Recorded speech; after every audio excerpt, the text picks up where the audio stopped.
محترم احبہ، رکوع اور سجدہ کے لائق فقط اللہ جل وعلا کی ذات ہے۔ لوگوں سے ملاقات کے دوران جھکنا یا سجدہ کرنا یہ ناجائز ہے۔ اگر یہ عبادت کی نیت سے ہو تو شرک ہے، اور تعظیم کی نیت سے ہو تو ماضی کی شریعتوں میں جائز تھا، اور شریعت محمدیہ صلی اللہ علیہ وآلہ وسلم یہ حرام اور گناہ کبیرہ ہے۔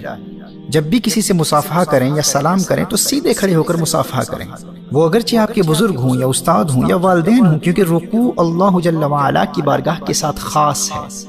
اب کوئی یہ نہیں کہہ سکتا کہ ہم تو اپنے والدین یا استاد کی عبادت کی نیت سے نہیں جھک رہے، ہم تو احترام اور تعظیماً جھک رہے ہیں۔ تو یاد رکھیے، ہماری شریعت میں یہی گناہ کبیرہ ہے۔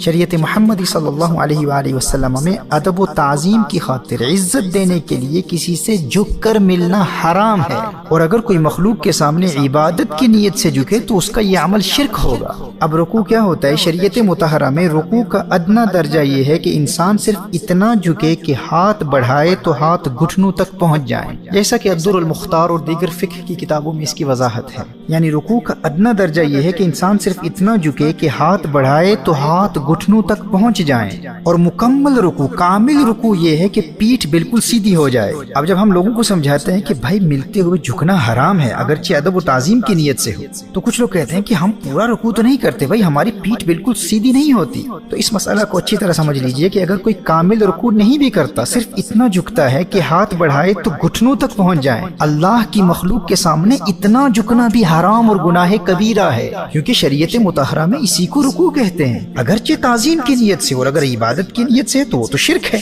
ہاں، اگر اس حد سے بھی کم جھکتا ہے تو اس کا وہ جھکنا مکروہ ہے۔ اور یہاں اس بات کی وضاحت بھی کر دوں کہ بتوں کے آگے تعظیم کی نیت سے جھکنا بھی کفر ہے، کیونکہ یہ شعار کفر میں سے ہے، تعظیم بت کفر ہے۔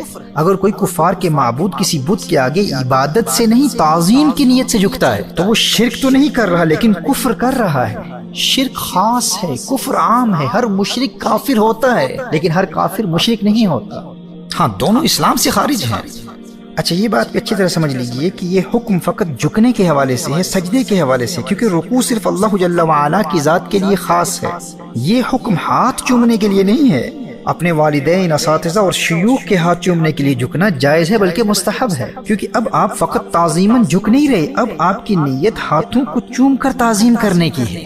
اور ہاتھوں کو چومنے کے لیے جھکنا یہ اللہ جل وعلا کے لیے خاص نہیں ہے بلکہ بارگاہ الہی میں یہ ممکن ہی نہیں ہے، کیونکہ اللہ جل وعلا جسم و جسمانیات سے پاک ہے۔ اللہ جل وعلا کا کوئی جسم نہیں ہے کہ اسے چومنا ممکن ہو، والعیاذ باللہ۔ اللہ کی ذات کو چومنے کا کوئی تصور بھی نہیں کر سکتا۔ تو اچھی طرح سمجھ لیجئے کہ سلام کرتے وقت یا مصافحہ کرتے وقت بلا ضرورت جھکنا اگر عبادت کی نیت سے ہو تو شرک ہے، اور اگر تعظیم کی نیت سے ہو تو حرام و گناہ کبیرہ ہے، کیونکہ جو عمل اللہ جل وعلا کی بارگاہ کے لیے خاص ہو غیر اللہ کے لیے، اللہ کی مخلوق کے لیے کسی صورت میں بھی جائز نہیں ہوتا۔ لیکن اگر کوئی ہاتھ چومنے کے لیے جھکے تو یہ عمل نہ حرام ہے نہ شرک ہے بلکہ جائز و مستحب ہے، کیونکہ مخلوق کے چومنے کے عمل کی نسبت اللہ جل وعلا کی ذات کے لیے ممکن ہی نہیں۔ تو جب اللہ جل وعلا کو چومنا ممکن ہی نہیں تو یہ عمل بارگاہ الہی کے لیے خاص کیسے ہو سکتا ہے؟ دیکھیے، شرک کیا ہوتا ہے؟ کسی کو اللہ کا شریک ٹھہرانا۔ تو یہاں پر کس کو اللہ کا شریک ٹھہرایا جا رہا ہے؟ جب چومنے کا عمل اللہ جل وعلا کی بارگاہ میں ممکن ہی نہیں تو غیر اللہ کو چوم کر ہم کس کو اللہ کا شریک ٹھہرا رہے ہیں؟ شرک تو اس صورت میں ہوتا ہے نا کہ اگر اللہ جل وعلا کو چومنا ممکن ہوتا اور یہ عمل اللہ جل وعلا کی بارگاہ کے لیے خاص بھی ہوتا، پھر کوئی مخلوق کو الہ مان کر، واجب الوجود مان کر عبادت کی نیت سے چومتا تو پھر کہا جاتا کہ فقط اللہ کو چومنا جائز ہے، عبادت کی نیت سے غیر اللہ کو چومنا شرک ہے۔ اب غیر اللہ کو چوم کر تم نے اس عمل میں غیر اللہ کو اللہ کا شریک بنا دیا، تو اس صورت میں اپنے بزرگوں، اپنے استاد، اپنے شیخ، اپنے والدین کے ہاتھ پاؤں چومنا شرک ہوتا۔ جب اللہ جل وعلا جسم سے پاک ہے، اللہ جل وعلا کو چومنے کو کوئی تصور ہی نہیں کر سکتا، اللہ جل وعلا کو چومنا ممکن ہی نہیں ہے، تو یہ عمل اللہ کی بارگاہ کے لیے خاص ہو ہی نہیں سکتا۔ تو اب اللہ کی مخلوق کے ہاتھ چومنے والے کو مشرک کیسے کہہ سکتے ہیں؟ وہ کس کو اللہ کا شریک ٹھہرا رہا ہے اور کس عمل میں شریک ٹھہرا رہا ہے؟ کس قدر جہالت اور بیوقوفی کی بات ہے یہ۔ تو احترام و تعظیم کی نیت سے اپنے والدین، اپنے شیوخ، اپنے استاد کے ہاتھ کو چومنا یہ شرک کسی صورت میں نہیں ہو سکتا۔ ہاں، جھکنا اور سجدہ یہ صرف اللہ جل وعلا کی بارگاہ کے لیے خاص ہے۔ اب کوئی اگر اپنے والدین، استاد یا شیخ یا کسی بڑے کے آگے جھکے تو اگر وہ عبادت کی نیت سے جھکتا ہے تو وہ مشرک ہے، اور اگر تعظیم اور احترام کی نیت سے جھکے تو وہ حرام و گناہ کبیرہ کر رہا ہے۔ لیکن احترام و تعظیم کی نیت سے چومنے کے لیے جھکنا یہ نہ حرام ہو سکتا ہے نہ شرک ہو سکتا ہے۔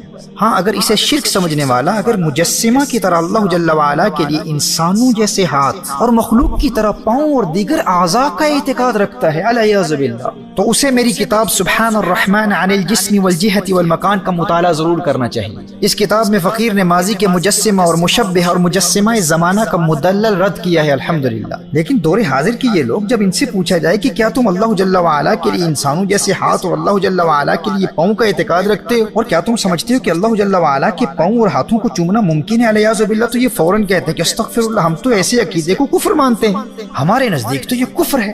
تو جب تم اللہ جل وعلا کی ذات کو چومنا ممکن ہی نہیں سمجھتے تو اللہ کے بندوں کے ہاتھ پاؤں چومنے کو شرک کیسے کہتے ہو؟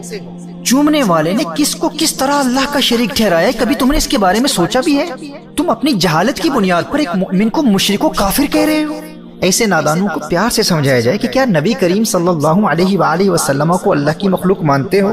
یقیناً مخلوق ہیں، تو اگر مخلوق کے ہاتھ پاؤں چومنا شرک ہوتا تو صحابہ کرام علیہم رضوان نبی کریم صلی اللہ علیہ وآلہ وسلم کے ہاتھوں اور پاؤں کو کیوں چومتے؟ اس حوالے سے متعدد صحیح احادیث پیش کی جا سکتی ہیں۔ امام ابو داؤد اپنی سنن میں، امام بخاری الادب المفرد میں، امام احمد بن حنبل اپنی مسند میں حضرت زار رضی اللہ تعالیٰ عنہ سے روایت نقل کرتے ہیں، قال لما قدمنا المدینة فجعلنا نتبادر من رواحلنا فنقبل يد رسول الله صلی اللہ علیہ وآلہ وسلم ورجلیہ۔ حضرت زار رضی اللہ تعالیٰ عنہ فرماتے ہیں کہ جب ہم مدینہ منورہ پہنچے تو تیزی سے اپنی سواریوں سے اتر کر رسول اللہ صلی اللہ علیہ وآلہ وسلم کے ہاتھ بھی چومنے لگے اور پاؤں بھی چومنے لگے۔ اب کیا نبی کریم صلی اللہ علیہ وآلہ وسلم کے ہاتھ اور پاؤں چومنے پر یہ شرک کا فتویٰ تم صحابہ کرام علیہم رضوان کی ذات پر بھی لگاؤ گے؟